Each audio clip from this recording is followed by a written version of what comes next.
Seperti misalnya kepada pertumbuhan ekonomi kita, kegiatan ekonomi kita, banyak sekali yang tidak bisa kita lakukan dalam beberapa bulan ke belakang. Estimasinya pertumbuhan ekonomi kita dilakukan pembatasan, ini juga akan menimbulkan dampak kemiskinan dan kemudian juga dampak pengangguran. Menghadapi masalah ini, Bapak sekalian, kalau kita ini, yang pertama arah kita adalah menangani dari sisi bidang kesehatan. Ini menjadi kunci kita dari pertama kali kita penanganan dampak COVID. Dengan penanganan di bidang kesehatan ini, hanya yang memang pertama awal kalau kita lihat masih cukup terbatas, tapi kemudian dengan langkah cepat, pemerintah dengan dukungan anggaran yang cukup memenuhi, kemudian dukungan SDM, alat-alat untuk penanganan kesehatan COVID ini. Kemudian kita juga memberdayakan semua sumber daya manusia yang sudah ada saat ini di bidang kesehatan, bahan sarana prasarana, alat peralatan, kemudian juga komitmen daripada semua petugas kesehatan didukung dengan semua stakeholder yang ada, itu semakin kuat dan semakin yang kemudian sudah kita lakukan secara langkah awal. Kita juga di bidang kesehatan ini tidak bisa melepaskan bahwa dari sisi kesehatan ini, kita juga kemudian kita wujudkan dalam bentuk PSBB, kemudian juga membatasi kegiatan-kegiatan yang ada di masyarakat. Ini penting, Bapak sekalian, bahwa ini menjadi salah satu paket juga daripada ini yang kemudian kita terpaksa melockdown, membatasi kegiatan-kegiatan yang ada di bidang sosial, ekonomi, kita tahu dari pembatasan kegiatan ekonomi sosial, maka menyebabkan banyak sekali masyarakat kita yang tidak bisa melakukan kegiatan ekonomi, mencari nafkah, kemudian juga masyarakat yang kemudian mengalami pembatasan kegiatan ini, kita juga melakukan pelindungan sosial. Banyak sekali kita kemudian secara masif kita lakukan dalam bentuk social safety net kepada masyarakat yang terdampak. Program sosial safety net yang sudah dilakukan pemerintah secara masif, akan kartu sembako, kemudian juga kita melakukan penanganan untuk yang terkena dampak daripada PHK, kemudian juga kita mengurangi beban daripada diskon tarif listrik, kemudian juga dalam rangka PSBB di Jabodetabek, pemerintah pusat dan pemerintah daerah juga memberikan pembantuan sembako. Kita juga menambahkan target daripada program sembako yang ada dalam kerangka bantuan pangan non tunai yang awal cakup lebih luas daripada bantuan kepada masyarakat. Pemerintah juga menambahkan 9 juta lagi untuk bantuan langsung tunai kepada masyarakat.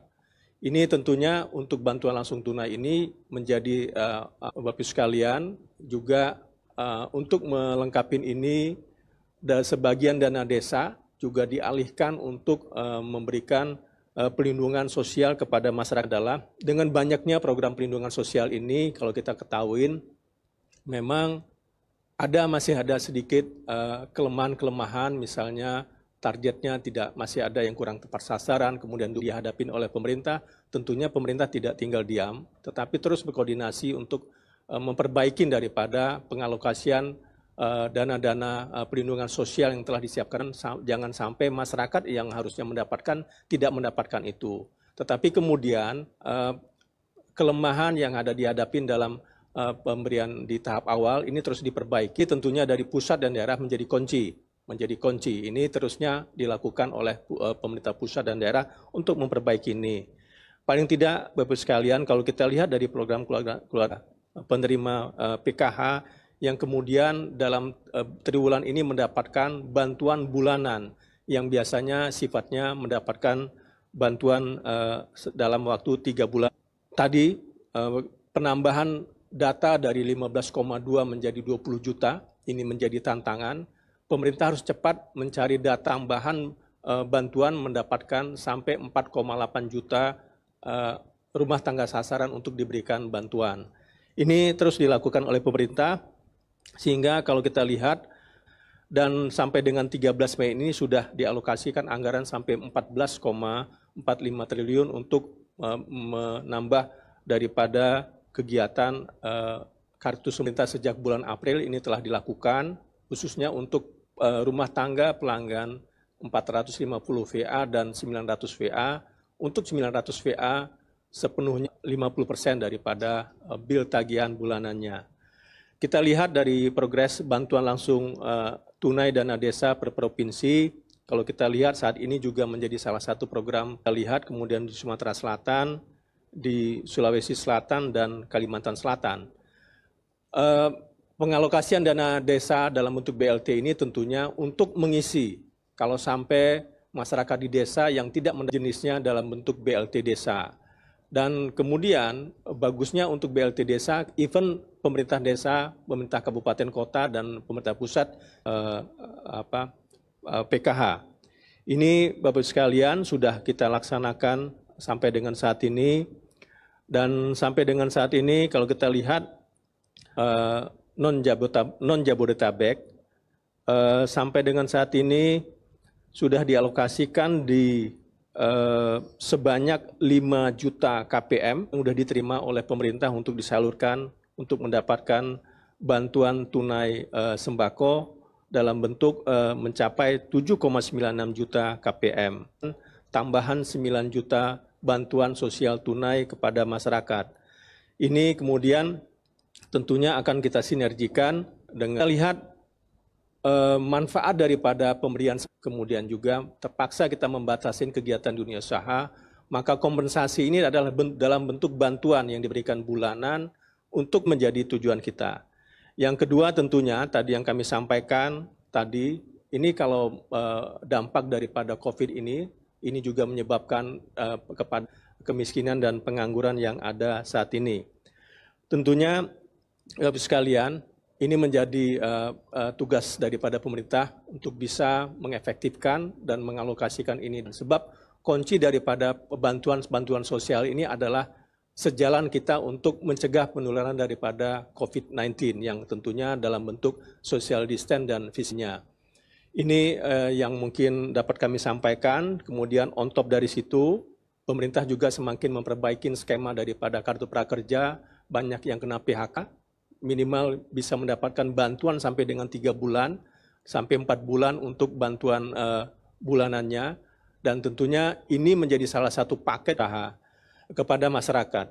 Nah, on top dari sini, Bapak sekalian, kami menambahkan bahwa pemerintah juga sekarang lagi menyiapkan untuk nasional, pemulihan ekonomi nasional sudah ditetapkan, dan sekarang insya Allah sih dalam waktu dekat akan disiapkan pemerintah untuk implementasinya, untuk membantu UMKM, membantu dunia usaha yang terpukul. Terima kasih. Wassalamualaikum warahmatullahi wabarakatuh.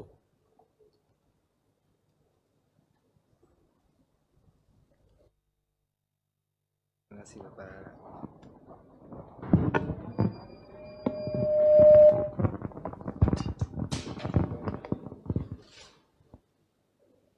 Sekalian, pada hari ini kami akan kembali melaporkan tentang perkembangan penanganan pandemi COVID-19 di tanah air kita yang sudah menyita energi kita. Oleh karena itu, pada saat sekarang ini kerjasama, gotong royong, dan saling peduli menjadi bahwa banyak sekali kita melakukan evaluasi tentang kegiatan-kegiatan atau melakukan penilaian atau melakukan komentar tentang kegiatan-kegiatan yang terkait Presiden bahwa gugus tugas sampai saat ini, baik yang berada di pusat sampai yang di daerah, harus tetap fokuskan pembatasan sosial berskala besar, tetap berjalan efektif di lapangan, sehingga bisa menurunkan angka kasus. Kemudian dilakukan tracing secara lebih aktif, serta dilakukan isolasi yang ketat. Oleh karena itu, saudara-saudara sekalian, sampai dengan saat ini, fokus kita adalah bagaimana daerah yang sudah menyatakan anakannya dengan efektif. Pembatasan sosial berskala besar ini semata-mata ditujukan adalah untuk masyarakat agar tidak menular kepada masyarakat yang lainnya. Oleh karena itu, maka banyak sekali kegiatan-kegiatan yang dibatasi. Ada yang diatur dengan lebih baik. Sebagai contoh pada daerah-daerah yang sudah menerapkan PSBB, kegiatan-kegiatan sifatnya logistik, sifatnya layanan kesehatan, maka diharapkan untuk ditutup. Industri yang tidak terkait dengan itu, transportasi yang terkait dengan sistem sosial, yang terkait dengan keamanan, ketertiban masyarakat, masih perlu diatur bagaimana pelaksanaan pembatasan itu. Salah satu perangkat yang digunakan oleh pemerintah untuk mengatur adalah Surat Edaran Nomor 4 Tahun 2020 untuk menghilangkan pembatasan itu. Sekali lagi bahwa Surat Edaran Nomor 4 tidak dimaknai menghilangkan pembatasan. Secara tegas tentang siapa-siapa yang masih bisa melaksanakan perjalanan sepanjang pelayanan percepatan penanggulangan COVID-19 ini. Sebagai contoh, manakala suatu daerah, suatu provinsi membutuhkan tambahan spesialis paru misalnya, membutuhkan tenaga teknisi laboratorium kesehatan, atau membutuhkan tenaga-tenaga yang lain yang diberikan pengecualian untuk bisa melaksanakan perjalanan. Kemudian terkait dengan kebutuhan pertahanan negara, ketertiban dan keamanan masyarakat, pelayanan kesehatan, pelayanan kebutuhan dasar, pendukung pelayanan dasar, dan fungsi ekonomi penting lainnya sudah barang tentu ini juga termasuk dalam kelompok-kelompok tersebut. Pesan dari unit-unit yang saya sebutkan tadi, yang secara resmi diberikan oleh institusinya. Dan yang paling penting adalah bahwa protokol yang dibuktikan dengan surat keterangan sehat dari institusi kesehatan. Oleh karena itu, saudara-saudara sekalian, ini yang harus kita lihat dengan bahwa pembatasannya dihilangkan. Sudah tegas, Presiden memerintahkan kita semua gugus tugas untuk yang sudah mengimplementasikan. Untuk yang belum mengimplementasikan ini, maka tetap juga bahwa physical distancing, menjaga jarak, menggunakan dalam rangka memutuskan rantai penularan COVID-19. Inilah saudara-saudara sekalian yang harus kita pahami bersama-sama, sangat tergantung pada kesungguhan kita semua,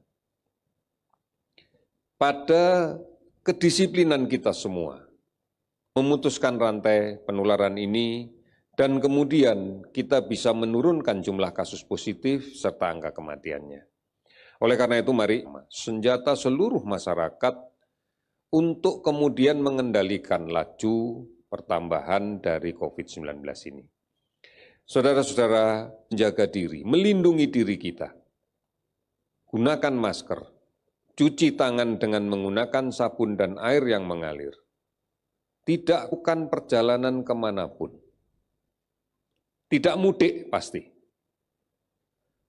Bisa saja bahwa keluarga kita ada di kota ini, karena ini semuanya membawa risiko. Oleh karena itu sebaiknya memang tetap di rumah. Pemerintah telah menyediakan berbagai macam informasi yang bisa kita akses, konsultasikan tentang kesehatan kita secara telemedicine. Gunakan teknologi untuk itu. Saudara-saudara, inilah hal-hal yang penting yang harus kita lakukan kalau kita menginginkan dari waktu ke waktu kita bisa mengendalikan penyakit ini. Kita meyakini ini bahwa ini kita bisa. Perkembangan kasus COVID-19 yang kita catat dengan cut-off time-nya di pukul 12.00 WIB. Sampai dengan saat ini, spesimen yang melakukan pemeriksaan spesimen dengan TCM itu sudah mencapai 849 spesimen. Pada kinerja hari ini kita mendapatkan kasus konfirmasi COVID-19 yang positif sebanyak 400, kasus sembuh bertambah 285 orang sehingga menjadi 3.803 orang. Kasus meninggal ada 33 orang sehingga totalnya menjadi 1.000 provinsi. Artinya sudah hampir sebagian besar kabupaten kota kita sudah terdampak.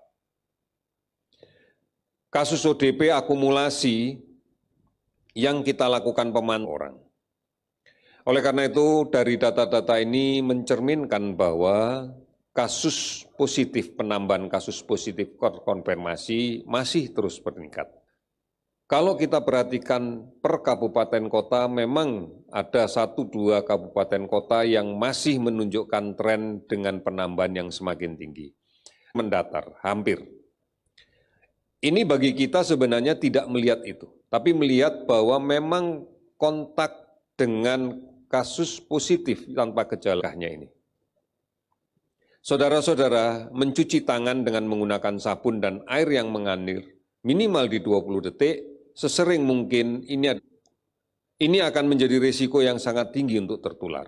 Oleh karena itu, kalau belum mencuci tangan dengan menggunakan sabun, jangan memegang wajah. Kerumunan. Dan apabila sudah kembali ke rumah, pastikan maskernya segera diganti dengan masker yang baru.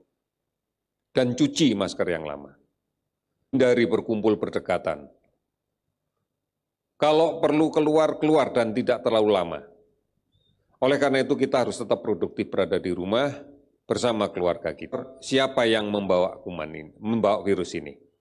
Oleh karena itu tetap berada di rumah adalah sebuah pilihan yang bijak di dalam kaitan. Terus-menerus bergotong royong tidak terputus. Lakukan semuanya dengan disiplin. Basis kita adalah yang melakukan hal yang sama, maka kita akan melindungi negara ini. Sesuatu yang tidak sulit untuk kita lakukan, hanya dibutuhkan perubahan cara kebiasaan. Kita pasti bisa. Indonesia pasti bisa. Saudara-saudara, sekian dan terima kasih.